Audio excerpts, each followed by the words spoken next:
எனக்கடா எண்டுக்காடு போட பாக்குறீங்க, எனக்கு எண்டே கிடையாதுன்னு தலையும் வச்சு செஞ்சு விட்டுருக்காப்புல. அவன் 50 ரன் அடிக்கவே முக்குறான். இந்த மனுஷன் என்னடான்னா ஓடிஐல 52 செஞ்சுரி அடிச்சு வச்சிருக்காப்புல. 2027 ஓடிஐ வேர்ல்ட் கப் ஸ்கோர்ல தலைவன் பேர கொஸ்டின் மார்க்லயா போடுறீங்க? ஒன் டே கிரிக்கெட்டோட ஜாம்ப வந்தா. இன்னொரு பக்கம் ரோஹித் சர்மா ஆஸ்திரேலியாவிலேயே பொழந்தாப்புல, இங்க பழக்க விடுறாப்புல.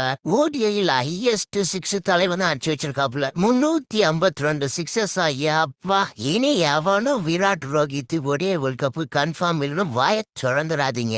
2 பேருக்கு எவனாலும் 2 காரை போட முடியும். சரி, இப்போ மேட்சுக்கு வருவோம். விராட் செஞ்சுரி, ரோஹித் 50, KL 50, ஜடுபாய் தரமான கேமியோ, ஜெய்ஸ்வால் சும்மா தடால் அடியா ஸ்டார்ட் பண்ணாப்புல. சம்பவம் இருக்குடான்னு பார்த்தா 18 ரன்ல காலி ஆயிட்டாப்புல. New number 4 batsman Ruturaj Gaikwad இந்தியான்னு வந்துட்டா ரொம்ப நர்வஸ் ஆகுறாரோன்னு தோணுது. விராட்டோட சேர்ந்து ஆடுறதுலாம் ஒரு பெரிய வரம். அந்த மனுஷனோட சேர்ந்து ஒரு பார்ட்னர்ஷிப்பை போட்டு அந்த மனுஷங்கிட்ட இருந்து எல்லாத்தையும் கலந்துருக்கலாம். ப்ரோ, உங்களோட பொட்டன்ஷியல் என்னன்னு தெரிஞ்சு ஆடுங்க ப்ரோ. 350 ரன்னை சேஸ் பண்ண வந்த சவுத் ஆப்பிரிக்கன் பேட்ஸ்மேன் ஹர்ஷ்தீப்பும் ஹர்ஷித் ராணாவும் சும்மா சுருகிட்டாங்க. குல்தீப் யாதவ் ஒரே ஓவர்ல 2 விக்கெட் எடுத்து கேமையே தலைகீழ மாத்தி விட்டாப்ல. என்னதான் ஸ்டார்டிங்லயே 3 விக்கெட்டை கலட்டினாலும் சவுத் ஆப்பிரிக்கன் பேட்ஸ்மேன்ஸ் அவ்வளோ ஈஸியா விடுற மாதிரி இல்ல. Breetzke, Tony de Zorzi, Dewald Brevis, Marco Jansen, Corbin Bosch எல்லாருமே சும்மா தரமா ஆடினாங்க. அது மார்க்கோ யான்சனும் கார்பின் போஷும் என்னமா ஆடி கேமை சேஞ்ச் பண்ணிட்டானுங்கடா.